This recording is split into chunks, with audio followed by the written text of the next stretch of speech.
How's it going, everyone? I'm Daniel Rodriguez. It's time to review Feed the Beast, Season 1, Episode 1, titled Pilot Light. It is the series premiere Feed the Beast, which stars David Schwimmer and Jim Sturgis. If I'm not mistaken, that is the man's name, Jim Sturgis. So this is a new series that's going on AMC. Of course, AMC is known for Fear the Walking Dead, Breaking Bad, and recently Preacher. So I review Fear the Walking Dead, I review The Walking Dead, I review Preacher. I review, a lot of other shows. So if you're new to my channel, new shows coming up. I'm reviewing Scream Season 2, of course. I've been doing that. I've been reviewing Wayward Pine Season 2, The Last Ship Season 3, which is next week, Mr. Robot Season 2, Tyrant Season 3, just more shows. I mean, just stay tuned, man. I review a lot of shows and new movie reviews every single week. So either way, Feed the Beast. This caught my interest when I first saw the first promo, and I'm not a big David Schwimmer fan. I'm not. I'm not. I don't hate David Schwimmer, where I'm like, oh, David Schwimmer. Ugh. I'm not like that. But when I saw the first promo, it just looks so interesting, and I like to eat. Not a problem. I like to eat. Yes, I do. But when the food they make in this show, I can't afford that. I can't afford Taco Bell. Either way, still, I like the food in this show. Never probably would eat it in my life, but still, I like the food in the show. Is that a problem? Either way, Feed the Beast, man. Here it is, the premiere. And I actually enjoyed it. I enjoyed it. And I had no doubt where I'm like, this is going to be a stupid show. But sometimes AMC, like there was a show called, it was with Mark Strong. It was called Rising Sun or something. Low Winter Sun. It was called Low Winter Sun, I think. I was so hyped for that show, and then the first episode, I just fell asleep during the premiere, man. Literally, it had Lenny James, Mark Strong. It was a bore fest. Jesus, it was slow as hell. So either way, I'm glad this show wasn't a snooze fest. It actually was very interesting, and the characters, and they really set up the whole season within this one episode and what you can expect. Either way, let's get on to it, man. Oh, again, I don't know if I said this. Spoiler review. It should take me less than 3 minutes to recap the episode, give the pros, cons, and final score. Thank you so much. And here we go. Dion, which is Jim Sturgis, if I'm not mistaken, Jim Sturgis. Dion, the character, he gets out of jail. He's also a cocaine addict. And he has sex with his lawyer or secretary or lawyer, secretary, whatever. He has sex with her in jail. And he ends up, getting out in the mob. There's actually this guy named Patrick, at least that's his first name. He is a mob, and they call him the Tooth Fairy. So he ends up getting out of jail, and he sees their van, and he ends up, garbage truck ends up going by, and he ends up disappearing. Somehow he ends up in the sewers, which we'll talk about that in the cons, which I didn't like there. He ended up in the sewers somehow. I know he's a skinny guy, but he must have been hiding in sewers before, because you don't know what's in the sewers, man. You don't know, like, how do you fit through there? How does any normal person... I understand a kid could fit through there, but a big-ass grown man... He's not big, but a grown man. Yeah. Oh, okay. Yeah, sure. Why not? Okay. Well, yeah. Either way, that was kind of a really sort of thing. Anyway, he goes to his uncle's house, his uncle's place, and, he has a little bit of women upstairs, so... kind of under low radar sort of guy. He gets a new passport, he gets a new name and everything, so Dion is going to end up going to Paris the next day. TJ is having trouble, he's getting bullied, which is David Schwimmer's son, and his name's Tommy Marone, I believe. Yeah, Tommy Marone, Tommy Moraine. And his son TJ, ever since his wife died, or Tommy's wife died, TJ's never been the same. He doesn't talk, he just hears, he doesn't speak anything. So he gets bullied, and Tommy always is drinking wine. Literally, he's just an alcoholic sort of in a way. He's just drinking, and he misses his wife. He's always depressed. And he ends up getting threatened by one of the teachers saying, if you keep this up and I smell the alcohol on you, I'm going to call child services. And I'm just like, oh my God. Oh my God. When I was watching it, I was like, call child services. Do you see me abusing my kid? I ain't abusing my kid.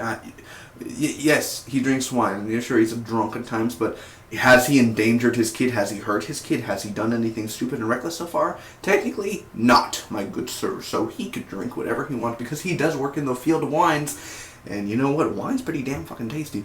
And if he wants to drink wine, he shall drink wine. You know what I'm saying? Like, God drank the wine. You know what I'm saying? So it is faithful and religious. So let me drink my wine. You know what I mean? At least I'm not drinking tequila on the road sort of thing on my little coffee cup. Oh, it's tequila. It's just wine, man. Wine gets the job done too, but at least it ain't no damn whiskey or tequila or something like that. So calm yourself, teacher.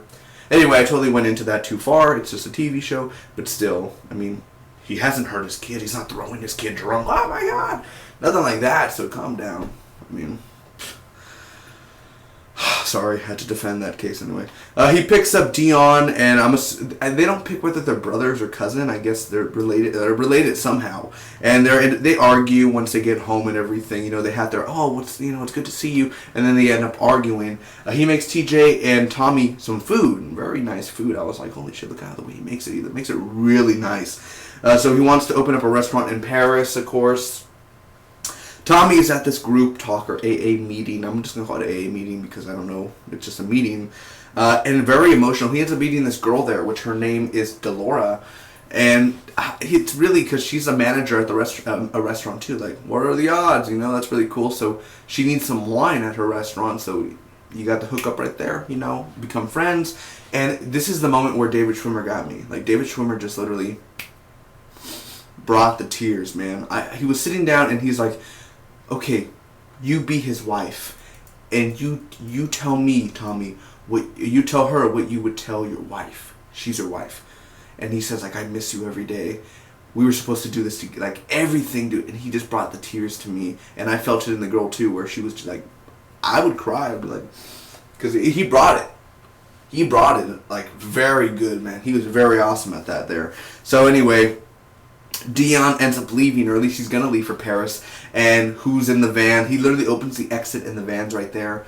The Tooth Fairy. The mob, man. He's there. He ends up talking to him, and there's promises to pay him back because he has to own like $6,000 or $6 million or something because he ended up burning the old restaurant down, which was that guy's restaurant or something, the mob. And basically, he says, I'm going to work, and I'll pay you back. And we'll open this restaurant here because he ain't running to Paris anymore. The guy burned his passport, burned everything, and tore his ticket. So the restaurant where Tommy lives, which I guess Tommy's apartment is a restaurant. It's big enough for a restaurant, which is very weird because it seems like that's the... it could be a restaurant and they just live upstairs or they live a part of it. I guess it's different in Bronx. I'm from South Texas. I don't live in New York, so I guess that's something that's up there. So anyway, that happens. The Tooth Fairy ends up breaking Dion's pinky. So he makes food for Tommy again, and they have another argue, and that's where, Dion doesn't know what Tommy's struggling, because Dion's never been married. He's never had a loss of a love. And Tommy's like, oh, Tommy this, Tommy that, Tommy, get over it. And literally, again, David Schwimmer gave another emotional, big, good grab of an emotional scene towards Dion. And Dion ends up arguing more with Tommy, and they will do the restaurant. TJ calls the phone to hear his mom's voice message, which is another sad little thing going on, which he still has his wife's phone, and he charges his wife's phone. It's not creepy or anything. Yeah, but it's very sad. The kid's calling just to hear the voice message itself, so it's sad. Either way, they're in the Bronx and everything, and they show how it looks, where they're opening up their restaurant. And this cop ends up grabbing Dion and beating him up a little bit. He shows the tooth, and he's like, the Tooth Fairy did this to me, and all that stuff. And he even takes 2 packs of little cocaine, his little ounces or whatever, and he's like, really, man, all that stuff. So he wants Dion to be a snitch, which that's going to be interesting this season too. So overall, what did I think about this episode overall for Feed the Beast? First off, the pros. I love Dion, dude. I actually like the character. He reminds me of Han Solo. He's not like Han Solo, but a very rebellious sort of guy where, I mean, come on. This guy had sex in the police station and everything. Like, in the jail. Like, with his lawyer. And I mean, literally, like, this guy's just rebellious. He's a fun character to watch. And he's better than David Schwimmer. Like, David Schwimmer brings the emotion, but Dion brings that heart. He brings the heart and soul of the show. And then, you know, David Schwimmer's the depressed guy, but he plays it so well.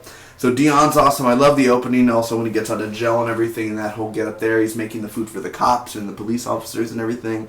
And he's like, hey, you know, like, there you go, man. He puts the shrimp in. He's cooking it very, very well. Emotional, man. I cried at least 2 or 3 times within the pilot. The ending of the episode, of course, where they show the Bronx and the cops in the background and the hobos, and it's like, how are they going to make this very popular, this restaurant? I hope they can make the menu affordable, you know, because wherever that side of town is, I mean, if you're going to put, I mean, you got to put it cheap, pretty cheap, I'm saying, as in, I wouldn't even be, like, that food that he makes looks like it's very, very expensive, so hopefully they can make it somehow where everyone could just come in and eat, you know.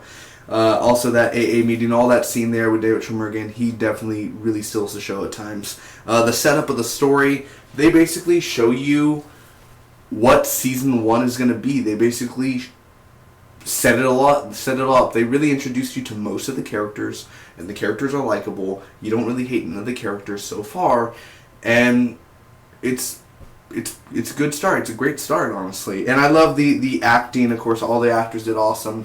And the arguing, because definitely the chemistry between Dion and Tommy are really good chemistry there, where with the arguing you feel it. You feel the rage between them like they've known each other for a long ass time. The only con for this episode, I'd have to say, was the cop at the end. I don't feel it with the cop, honestly. Like the whole storyline with this whole cop thing about to go down. I don't feel it. I don't. I really don't. And hiding in the sewers. Really? And it was a little slow. I mean, this episode was a little slow. It wasn't slow where it dragged on or something, like where I'm like, oh, come on, hurry up, end or something. But there were a few little scenes that were just a tidbit of a little bit of a slow titty going on. So overall, I'm going to end up giving this episode of Feed the Beast, the series premiere, an A-, secondarily a B+. I thought it was a great premiere, a great start, and honestly, I give A- sometimes to most premieres, sometimes, but not all the time, because a premiere has to catch me. A premiere has to bring me into the show, and I enjoy the characters so far. I enjoy the acting. I enjoy what the storyline is going to be for the season and how he has to make this work, and the food and everything about it so far intrigues me. So comment down below, tell me what you guys thought about this show, what you thought about the premiere, whether you're going to keep on watching every Tuesdays. And I'd like to hear your thoughts. If you enjoyed the review, make sure to hit that subscribe button and hit that like button and share the video. Thanks again. I'll be seeing you every Tuesday for Feed the Beast. And until next time, thank you so much for watching. I hope you guys enjoyed my review. And check out all the other reviews on the channel. I got a big channel going on, as in so many videos, so much playlist. Check them out. And also, Aquarius is in 2 weeks, a new Season 2 for David Duchovny's show. So, until next time, bye-bye.